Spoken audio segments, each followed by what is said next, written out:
Selamat datang di channel Simar Imam. Sembari mendengarkan tinggalkan like dan komentarnya bosku. Jangan lupa pasang headset kalian. Siapkan kopi dan camilan. Lupakan kenangan tentang mantan. Mari kita dengarkan sambil rebahan. Kembalinya Sang Raja. Bab 277. Melihat ekspresi ketakutan Lin Ruohan, saraf Su Chen langsung menjadi tegang. Seseorang mengikutimu. Kapan itu terjadi? Ketika saya berangkat kerja di pagi hari, saya merasa seperti ini. Namun saat itu, saya mengira itu hanya ilusi saya dan tidak menganggapnya serius. Namun ketika saya kembali di malam hari, saya masih merasa seperti itu. Tapi ketika saya pulang kerja, saya merasa seperti itu. Saat mobil diperiksa, orang tersebut ditemukan hilang. Mendengar kata-kata Lin Ruohan, ekspresi Su Chen langsung berubah dingin. Kamu tidurlah lebih awal hari ini dan aku akan mengantarmu ke kantor besok pagi. Aku sudah menunggu kata-kata itu darimu. Setelah mengatakan itu, Lin Ruohan mengambil tas tangannya dan melompat ke atas. Su Chen, apakah ini berarti dia ingin mengirimnya bekerja, atau apakah seseorang benar-benar mengikutinya? Ibu kota negara dingin, Seoul. Sebuah bangunan 38 lantai dengan dekorasi eksterior yang terang benderang. Berjalan di sini pada malam hari jelas merupakan pemandangan yang indah. Interior bangunannya juga megah, sampai di sini seperti melihat istana, banyak tempat yang dilapisi emas murni, memperlihatkan kemegahannya.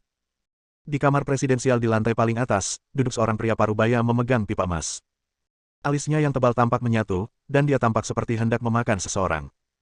Nama pria parubaya itu adalah Park Dong-gun, dan dia adalah presiden kamar dagang sila di Hangul. Dan di belakangnya, ada dua penjaga berpakaian hitam, seperti patung hikmat. Saat ini, ada ketukan di pintu kotak, suaranya mendesak, seolah-olah sesuatu yang penting telah terjadi. Datang. Seorang wanita muda masuk, mengenakan celana ketat hitam yang memperlihatkan lekuk tubuhnya yang indah. Tuan, kami telah mengetahui apa yang terjadi di Tiongkok. Li Shengji dan Jin Yu semuanya musnah. Menurut penyelidikan, mereka semua mati di tangan Su Chen. Apakah kamu sudah mengetahui identitas anak itu? Dari mana asal-usulnya? Bukan hanya keluarga Wu yang dihancurkan oleh tangannya, tetapi Li Shengji dan Jin Yu juga mati di tangannya. Keanggunan Park Dong-gun memang tenang, tapi siapapun bisa mendengar kemarahan dalam kata-katanya. Su Chen adalah sosok yang baru naik daun di Linyang dan bahkan provinsi Jiangnan. Menurut berbagai tanda, dia sangat kuat. Semua pembudidaya seni bela diri sekuler di provinsi Jiangnan telah ditekan olehnya dengan paksa. Dia adalah karakter yang sangat sulit untuk dihadapi. Kata wanita berbaju hitam.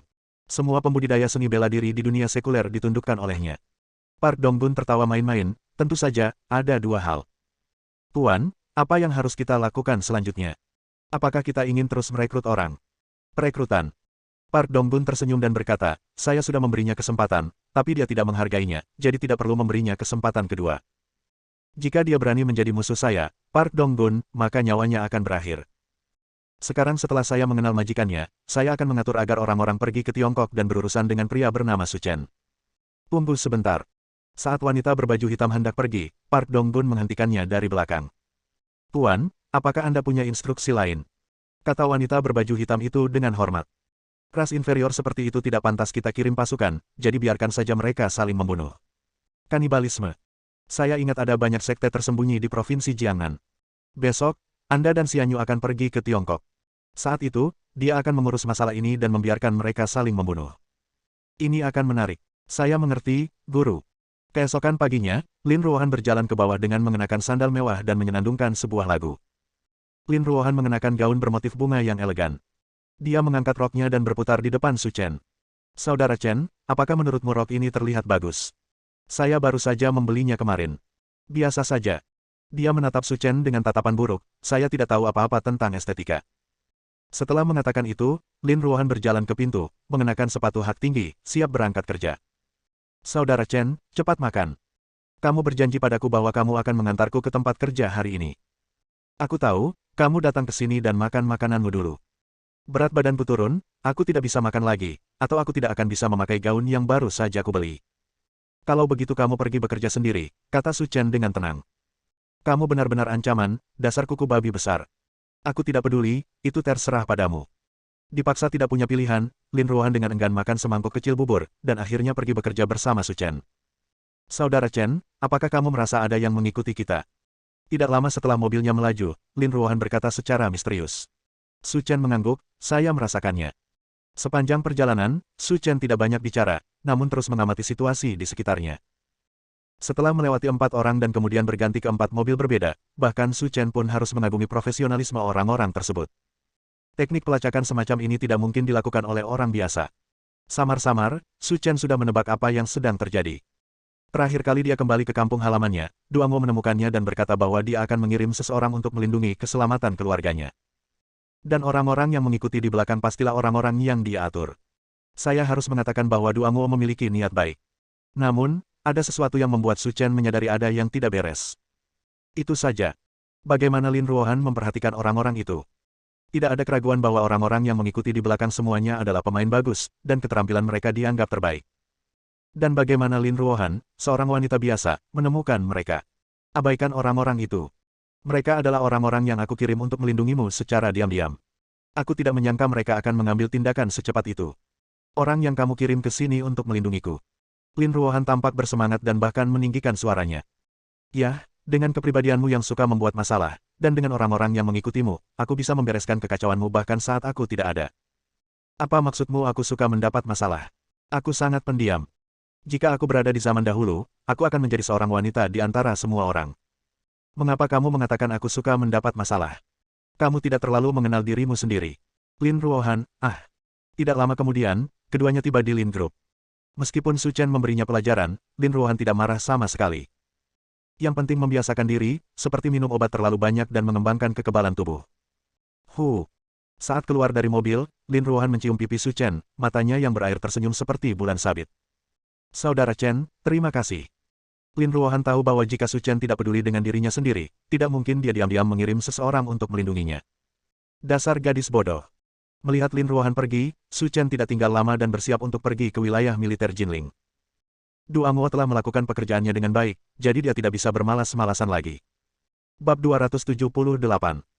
Dalam perjalanan kembali ke daerah militer Jinling, Su Chen sedang memikirkan satu hal. Bagaimana Lin Ruohan mendeteksi para penguntit itu? Misteri seputar Lin Ruohan selalu membingungkan. Nasib 7 bintang berturut-turut jauh di luar pemahaman masyarakat umum. Keanehan yang tercermin pada Lin Ruohan mengungkapkan sebuah masalah. Dia mungkin tidak senormal gadis normal. Namun dalam hati Su Chen, dia tetap berharap Lin Ruohan adalah gadis biasa. Jalani kehidupan yang hangat dan baik, jangan pernah melepaskan cinta dan kebebasan. Dengan keahlian mengemudi Su Chen, tidak butuh waktu lama untuk berkendara ke markas rahasia wilayah militer Jinling. Dan Duango juga berdiri di sana menunggunya lebih awal. Adikku, aku tidak menyangka kamu akan datang sepagi ini. Karena mereka diam-diam melindungi orang, kesan Su Chen terhadap Duango meningkat pesat. Setelah mendengar kata-katanya, Su Chen tersenyum dan mengangguk sebagai jawaban. Ayo masuk ke dalam dan istirahat sebentar. Aku baru saja mencarikan wakil untukmu kemarin. Kamu hanya perlu membantu kami membuat beberapa rencana latihan. Selebihnya, serahkan saja pada orang-orang di bawah. Bagus. Setelah itu, keduanya tiba di gedung kantor bersama. Penjaga keamanan Duango membuatkan sepocite untuk Su Chen dan kemudian berencana untuk pergi. Xiao Xing, teleponlah dan tanyakan di mana Tuan Gao. Sudah hampir waktunya, kenapa dia belum datang? Saya mengerti, Pak Tua, saya akan segera pergi. Namun, sebelum penjaga itu keluar, dia melihat seorang pria muda berusia awal 30-an masuk, memandang Duango dan berkata, Anda pasti Tuan Du. Ya, benar. Duango mengangguk dan menjawab dengan sopan. Tuan Du, izinkan saya memperkenalkan diri terlebih dahulu. Nama saya Wang Chunhua. Gao Tenggara adalah majikan saya. Dia meminta saya untuk menyampaikan pesan. Katakan saja. Tuanku merasa dia masih belum bisa merendahkan diri menjadi wakil. Jika Anda ingin dia menginstruksikan tim bayangan, Anda harus menjadikannya kepala instruktur tim bayangan. Jika tidak, saya hanya bisa meminta maaf. Ada suara, pop. Duango berdiri sambil bertepuk tangan, kemarahan muncul di matanya. Apa yang kamu maksud dengan Gao Soltis? Kita sudah menyetujuinya kemarin, tapi hari ini kamu benar-benar mempermainkanku. Tuan Du, tenanglah. Tuanku tidak mengatakan apa-apa. Dia hanya ingin menjadi kepala instruktur, dan dia tidak memiliki tuntutan yang berlebihan. Wang Chunhua segera menunjukkan kelemahannya dan berkata, dan dia ada di dalam mobil di bawah sekarang. Selama kamu menyetujui permintaan kami, tuanku akan segera datang. Meskipun Duango hanyalah orang biasa, dia telah bertugas di militer sepanjang hidupnya. Meskipun dia telah pensiun sekarang, koneksi kuat yang dia miliki di tangannya, bahkan jika mereka adalah prajurit berpangkat tinggi, berada di atas air. Bagaimanapun, mereka belum mencapai tingkat menguasai dunia seperti Su Chen. Oke, tidak apa-apa jika kamu tidak menginginkan barang setingkat ini, biarkan saja mereka pergi, kata Su Chen dengan tenang. Nak, kamu bertindak terlalu jauh. Saya sedang berbicara dengan Tuan Du. Ada apa denganmu? Bisakah kamu menyela saya? Dia adalah kepala instruktur tim bayangan kami. Jika dia tidak memenuhi syarat untuk berbicara, maka Anda bahkan kurang memenuhi syarat. Apa, dia sebenarnya adalah kepala instruktur tim bayangan? Wang Chunhua berkata dengan keras. Itu benar. Tuan Du, sejauh yang saya tahu, Anda dan Tuan saya sudah saling kenal selama beberapa tahun. Saat ini, terlalu berlebihan untuk menemukan seorang anak laki-laki untuk menjadi instruktur tim bayangan dan membiarkan tuanku menjadi wakil. Saya meminta Pasu menjadi kepala instruktur, tentu ada alasannya, kenapa berlebihan. Tuan Du, karena Anda menanyakan hal ini, izinkan saya memberitahu Anda secara langsung. Dilihat dari usianya, dia baru berusia awal 20-an. Dia bisa berlatih hingga tingkat pejuang kekuatan batin. Dia sudah membakar dupa, apalagi saya Tuan. Dia telah mencapai ranah master bela diri. Bahkan aku, yang telah mencapai ranah transformasi tahun lalu, lebih memenuhi syarat daripada dia untuk menjadi instruktur tim bayangan, dan bagaimana dia bisa begitu baik. Kamu terlalu banyak bicara omong kosong. Setelah mengatakan itu, Su Chen melambaikan tangannya dengan ringan, dan melihat gelombang udara yang luar biasa menghantam Wang Chunhua. Ah, jeritan. Wang Chunhua terbang langsung keluar pintu dan menabrak dinding koridor sebelum berhenti. Lubang hidungnya berdarah, sangat memalukan. Sekarang, apakah dia memenuhi syarat untuk menjadi kepala instruktur Sadok? Kata Du Angwo. Mata Wang Chunhua melebar dengan ekspresi ngeri. Bakat Su Chen membuatnya merasa frustrasi yang belum pernah terjadi sebelumnya. Mampu berlatih hingga mencapai kondisi transformasi di awal usia 30-an, Wang Chunhua percaya bahwa bakatnya melampaui bakat kebanyakan orang. Tapi saat aku melihat Su Chen, dia hampir 10 tahun lebih muda dariku dan sebenarnya lebih kuat dariku. Bakat seperti itu sudah cukup untuk membuatnya berada di luar jangkauan. Tuan Du, anak ini sangat kuat. Saya akui dia bukan tandingannya, tetapi tuan saya ada tepat di bawah. Menghadapi master tingkat master bela diri, anak ini tidak memiliki peluang untuk menang. Setelah mengatakan itu, Wang Chunhua lari karena malu. Pada titik ini, akan memalukan untuk tetap di sini, jadi saya harus memanggil masternya. Wang Chunhua pergi, dan Su Chen tidak ingin berbicara dengan orang itu lagi, jadi dia berkata kepada Du Angwo. Kamu tidak perlu memperhatikannya. Aku akan memberitahumu beberapa ideku terlebih dahulu, dan kemudian aku bisa menyampaikannya kepadamu setelah kamu menemukan orang yang tepat. Oke, ini bisa menghemat waktu. Saat ini, Du Angwo benar-benar merasakan temperamen langka dalam diri Su Chen. Tidak ada keraguan tentang kekuatannya, tetapi perilakunya juga sempurna seperti kekuatannya. Tuan, anak itu ada di dalam. Tepat ketika Su Chen hendak berbicara, dia tiba-tiba mendengar suara keras datang dari luar. Tidak diragukan lagi. Itu Wang Chunhua di sini. Beberapa detik kemudian, dua sosok muncul di pintu. Selain Wang Chunhua, ada juga seorang pria parubaya berusia 50-an.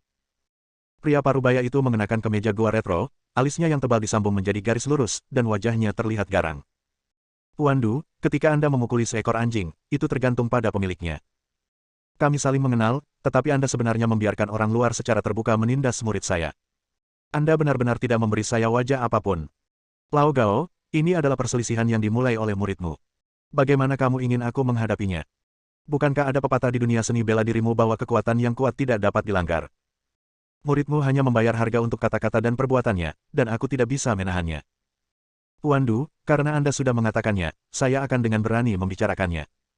Anak laki-laki itu memukuli murid saya, yang dapat dianggap melanggar martabat Gao Tenggara saya. Lalu saya akan meminta nasihatnya. Bersambung.